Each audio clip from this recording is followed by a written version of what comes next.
Aloha, this is Ed from Hawaii, and this video is a little tutorial on the subject of getting lost during a Pathfinder adventure. Now, I've never seen a video explaining how getting lost really happens in the game, and the rules in the Pathfinder core rulebook don't give enough information on how it really happens. So I've got a few house rules to go along, but I'm going to give my best to try to explain how getting lost is managed by the GM during the game. So let me get started. Okay, here we see a map. You can see that the adventurers want to go from down below where that little blue star is up to the Sun Temple. So they want to travel north to the Sun Temple through the jungle. And so this is the map that the players see on the table. Now the distance to the Sun Temple is around 8 miles, roughly 1 day's travel through the jungle. There is a river to the east, and to the west you see a wizard's hut with that little lightning bolt, and a tribe of cannibals, that little house with maybe a little shrunken head on top of it. So this is what the players see. Alright. So now we put a grid pattern on top of this map, and the grid allows us to track the movements of the adventurers. Each square of the grid is half a mile. So you count them up and it's roughly 8 miles to the Sun Temple. The adventurers travel 1 square, that's half a mile, on each move. So along the way the GM checks if they are able to stay on course or not.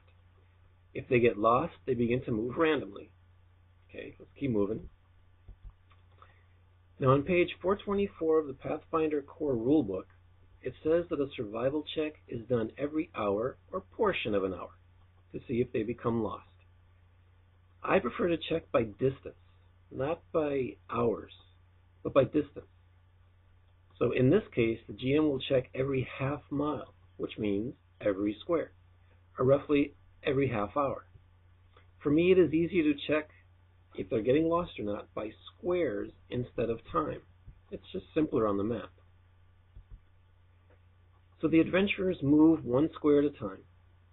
Now note, the adventurers, this is a house rule of mine, they can't move diagonally twice in my house rules. This is because they can only move 1 square at a time. It's because, you get two teams trying to reach one spot at the same time, and if one has to travel diagonally and one has to go straight there, the one traveling diagonally really is farther away.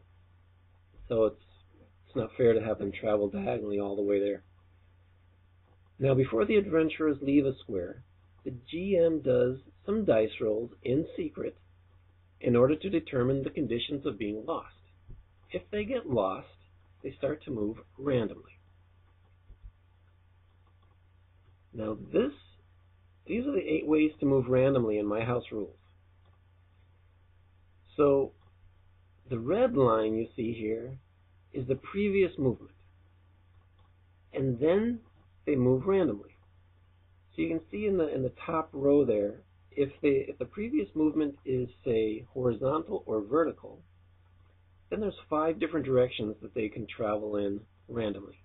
And that bottom row there is if they travel diagonally, then the next move, which is random, can't be a diagonal. So they can either travel vertically or horizontally. So there's really 8 ways in my house rules for them to move randomly. And you can see that if they have those 5 different possible moves, they roll a d12. The GM rolls the d12. If the 1 comes up, they go directly to the left. If a 2, 3, 4 come up, then they move diagonal to the left, in relation to the previous movement. If a 5, 6, 7, 8 come up, they keep going straight. If a 9, 10, or 11 comes up on the 12-sided dice, they move diagonally to the right.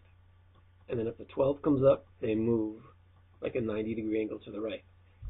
Now down below, there's just 2 possibles. So I roll the d12, and if it comes up even, they move to the left.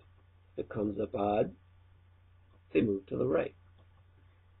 So that's pretty much how they move. And this seems to work out pretty well as far as random movement, because in a sense, they keep moving forward, but there's a random sense, a random possibility that they're going to go left or right. And the system works out pretty well. So here we go. The first dice roll is a survival check, and for the leader of the group. Difficulty of this check depends on the terrain, visibility, and if they have a map. You see page 424 of the core rulebook for modifiers. For the jungle on this map, the DC is 16. Now let's say that the leader of the group gets a +8 to survival checks. Okay, we should be ready to go and start moving through the jungle. But first, there's something we need to do. The GM makes an identical map in secret. The GM's map will show where they actually are. So the GM knows exactly where they are, actually. And the player's map will show where the players think they are. So they think they're on course, but according to the GM's map, they're actually lost. So you have these two maps, and the GM keeps the actual map in secret. Okay, now we're ready to start moving. It is my house rule to allow the adventurers to move 3 squares before checking for getting lost. It's just, you get going, you get on a good head start, you set your trajectory, and you keep moving. But then after about 3 squares, which is about 1.5 miles, they have a possibility of getting lost. So during these first 3 movements, both maps stay the same. Got it? All right. Now before they leave this square, the GM rolls a survival check for the leader. The roll is a 3, so we add on the +8 for the leader's survival skill, and the result is 11. This is less than the DC of 16, so they are now lost. Random movement will start. So they are lost, and they don't know it. They move on the tabletop like normal. You can see that on the left, on the player's map on the table. They move straight up, thinking they're moving straight up. But the GM rolls for a random movement on the secret map. Since they just moved diagonally up to the right, they can only move randomly up or to the right. So a D12 is rolled. With an even roll, they would go up. With an odd roll, they would go right. The roll is a 3, so they move east to the right. So the maps are now different. The players think they moved up, but in actuality, they are now lost, and they have moved east instead of north. So they move randomly until they recognize that they are lost. The core rulebook says they make a survival check every hour for this. On the map, that is about every 2 squares of random movement. So they have to move randomly another square before they can check for feeling lost. The GM should do all of these checks in secret, because the players really should know to what extent they are lost, and they shouldn't know to what extent anything. The GM should do all of these rolls in secret and just kind of let the players know what's happening, what they know. So the players continue to move normally on the player's map, the map on the table. You can see that on the left, there's 2 movements up to going north. They think that they are moving normally to the north. Now this time, they can move diagonally, and a D12 is rolled. Because you can see here on the GM's map, they're still moving randomly. The yellow arrows indicate random movement, and those red arrows indicate non-random movement. So at a certain point, they began to move randomly. So 1 moves them to the north, 2, 3, 4 moves them northeast, 5, 6, 7, or 8 moves them east, and 9, 10, 11 moves them southeast, at 12 moves them directly south. The GM rolls a 5, they move east. So they keep moving east. Now they've moved 2 squares randomly. They can now make a survival check to realize they are lost. Every adventurer in the group makes a survival check against the DC 19, which is DC 20 minus 1 per hour of random movement. So they have 1 hour of random movement so far. So DC 20 minus 1, DC 19. Okay, no one succeeds from the group. They have to do 2 more squares of random movement before they can check again. Because that's another, they have to wait another hour to check to see if they feel lost. And in the meantime, the GM tells them that they are on course to the Sun Temple because they don't know any different. They don't know they are lost yet. Okay, let's do 2 more squares of random movement. The players move as if they are moving normally. The GM rolls a 9 for their first move, they go southeast. And a 10 even for the second, they go east. Now each adventurer can roll for realizing they are lost. But if they reach the river first, they will realize that they are off course because they think they're far away from the river right now. So if all of a sudden they're looking at the river, they got to realize something's wrong. They got to be way off course. But they haven't reached the river yet. But they're heading there, but not there yet. Now the GM rolls a survival check for each adventurer in secret. The DC is 18. That's a DC 20 minus 1 per hour of random movement. Now they've been going for 2 hours, so now it's a DC 18. The GM informs 2 of them that they realize they are lost. Now before they move, they have to roll to determine the correct direction to travel.